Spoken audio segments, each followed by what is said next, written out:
This is Korba, Chhattisgarh, the power capital of India. It's a landscape defined by massive resource extraction and sprawling open-pit mines. Running through this industrial hub is the ancient Hasteo forest. For 2,000 years, elephant herds followed this exact migration path. But rapid infrastructure development is clearing the forest.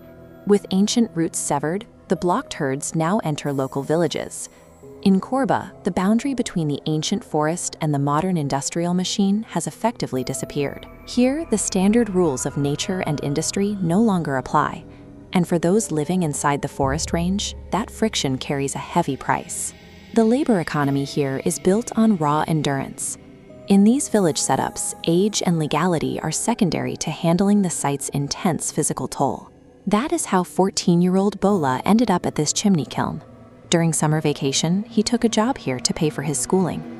The kiln sat in a precarious location.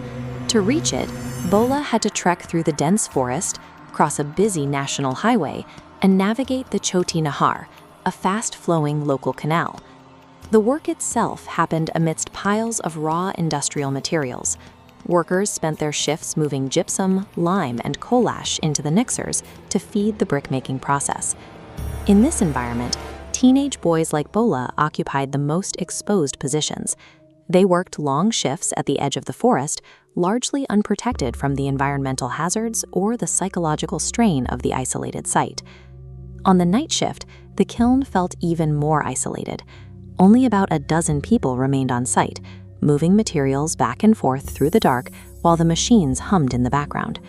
Around midnight, a loud scream tore through the sound of the machinery.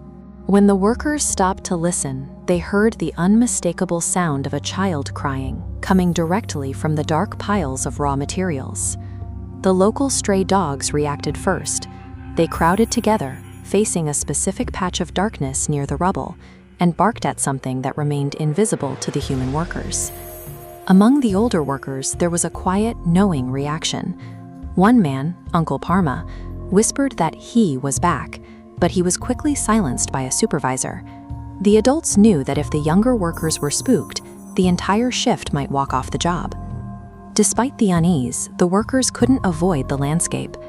Every morning at dawn, they would go to the Choti Nahar Canal to wash away the thick layers of coal dust and grit that covered them after a night of hauling ash.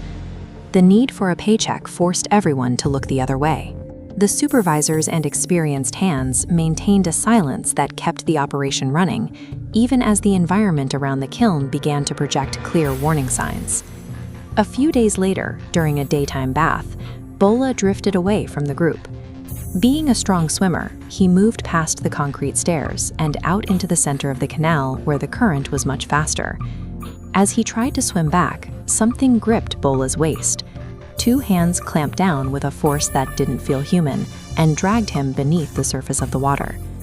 Bola managed to kick himself free and scramble back to the bank. His friends watched the water for 10 minutes, waiting for another swimmer to surface or a prankster to reveal themselves. But the water remained perfectly still. No one came up for air. After that, a visible fear took hold of the kiln.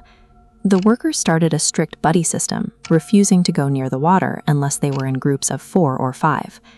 But even the buddy system failed. One morning, a worker named Manas was washing his clothes on the stairs when his leg was suddenly seized. A tug of war broke out as the other workers grabbed Manas's arms, fighting to pull him back from whatever was holding him underwater. When they finally hauled Manas onto the bank, his leg was covered in deep, jagged lacerations.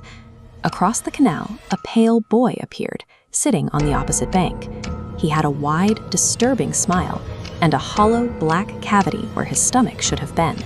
He simply lay back into the water and drifted away.